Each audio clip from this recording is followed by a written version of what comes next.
children! Good day. Narito na tayo sa ating day 2 ng ating aralin sa reading and literacy ngayong week 3, quarter 1. At tatalakayin natin ngayon ang letrang I. Mga salitang nagsisimula sa letrang I. Bago yan, ipikit ang mata at tumahimik, pakinggan ang tunog ng mga letra na babanggitin ko. Anong tunog ng mga letra ang marinig sa mga salitang sasabihin ko? O, pikit muna yung mata ha. At tapos sasabihin nyo, ano yung mga tunog ng letra na marinig dun sa salitang sasabihin ko. Anong tunog? So, ito ay a, Next, as. Ang tunog ay as, ma. Ang tunog ay a. Sa. Ang tunog ay sa. Mas. Ang tunog ay as, mas. Sam. Ang tunog ay sam. Sabihin naman ang huling tunog ng mga salitang sasabihin ko. Mesa. Ang tunog ay a. Atis. Ang huling tunog ay s. Siyam. Ang huling tunog ay Anim. Ang huling tunog ay Saba. Ang huling tunog ay a. Lapis. Ang huling tunog ay s. Ngayon mga bata, ano-ano ang nakikita ninyong lumilipad sa labas ng bahay? O ibon, ano pa? Eroplano, paru-paro, mga insekto, 'di ba? Yan. So ngayong araw pag-aralan natin ang letrang I at ang tunog nito. Paalamin din natin kung ano ang mabubuong salita kung papalitan natin ang unang tunog ng salita at bibigkasin natin ng wasto ang mga salitang ito. Ano ang nakikita ninyo sa larawan? Ito ay isang ibon. So, ito ay isang ibong pipit. Ano naman ito? Isa itong ipil-ipil. Puno ng ipil-ipil. So, may babasahin akong mga pangungusap. Alamin natin kung anong ibig sabihin ng mga salitang may salungguhit. Dumapo ang paru-paro sa bulaklak. Ano ang ibig sabihin ng dumapo? A. Tumigil. B. Lumipad. So, ito ay tumigil. So, tumigil ang paru-paro sa bulaklak. Kasunod, ang ibon ay napadpad sa sanga ng puno matapos lumipad ng malayo. Napadpad. Ano kayang ibig sabihin ng napadpad? A. Kumain. B. Narating. So, ito ay B. Narating. Aking pinagmasdan ang mga magagandang bulaklak sa parke. Ano ang ibig sabihin ng pinagmasdan? A. Tiningnan. B. Tinapakan. So, ito ay tiningnan. Ngayon, pakinggan ng tula na aking babasahin. Sa unang pagbasa ko, ako lamang magbabasa. Sa ikalawang pagbasa, ulitin ninyo ang babasahin ko. Ba, ano itong aking nakita? Isang ibong pipit na palipad-lipad. Sa puno ng ipil-ipil, dumapo napadpad. Aking pinagmasdan, sinundan at nilapitan, isang pugad na may isang itlog, aking natuklasan. Uulitin ko, tapos ulitin nyo din. Aba, aba. Ano itong aking nakita? Isang ibong pipit na palipad-lipad. Sa puno ng ipil-ipil, dumapo napadpad. Aking pinagmasdan, sinundan at nilapitan.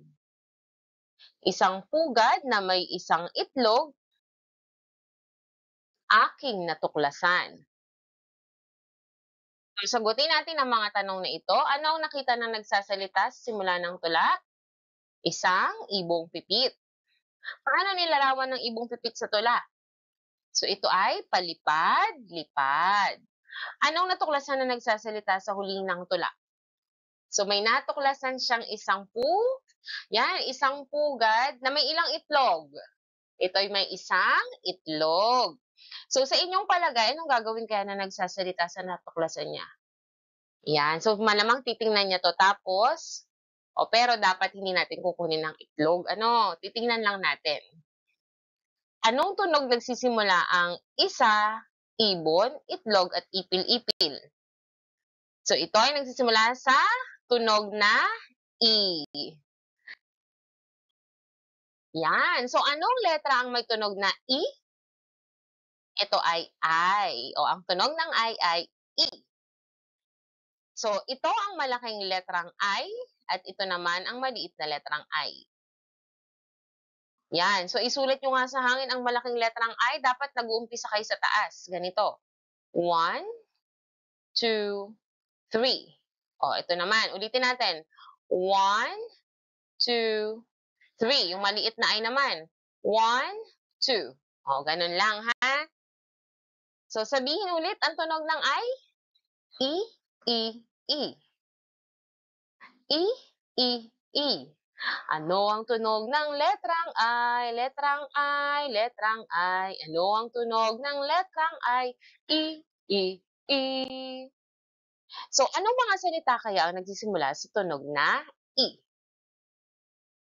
Yan. So, ngayon naman makinig sa sasabihin ko. Ano ang unang tunog ng salitang asa? Tama, ito ay A.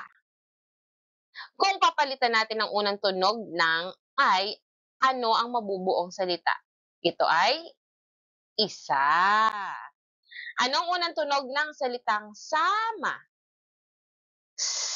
Very good. Kung papalitan natin ang tunog na kung papalitan natin yung tunog na yung unang tunog ng ano kaya alisin natin yung palitan natin ng anong mabubuong bagong salita? Mama. Anong unang tunog ng salitang misa? Ito ay Palitan natin ang ito ay magiging sisa. So, sabihin kung anong mabubuong salita kung babaguhin ang unang tunog na ito.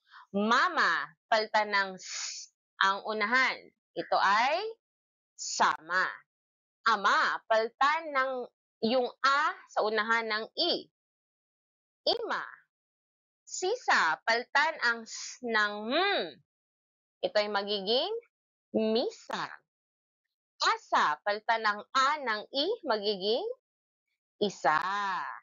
Aba, palitan ng A ng I, ito ay magiging alamin nga natin kung anong natutunan nyo. Ang natutunan ko ngayong araw ay ano? Yan, tunog ng letrang I at pagpapalit ng unang tunog ng isang salita. So, ngayon, isulat ang check sa inyong papel o kung may drill board kayo kung ang larawan na ipinakita ay nagsisimula sa letrang I at X kung hindi. Ilong. Ilong. Check ito. Ilong. Mata. Mata. X kasi ito yung nagsisimula sa Itlog. Itlog. Check. Isa. Isa. Check. Apat. Apat. X. Bakit? Kasi ang apat ay nagsisimula sa A. Yan. Okay? So, karagdagang gawain sa tulong ng iyong magulang, isulat ang mga bagay na makikita sa inyong tahanan na nagsisimula sa letrang I. Dito nagtatapos ang ating aralin ngayong week 3, day 2. Yan, abangan ang susunod nating lessons sa reading and literacy na day 3. Pagkala!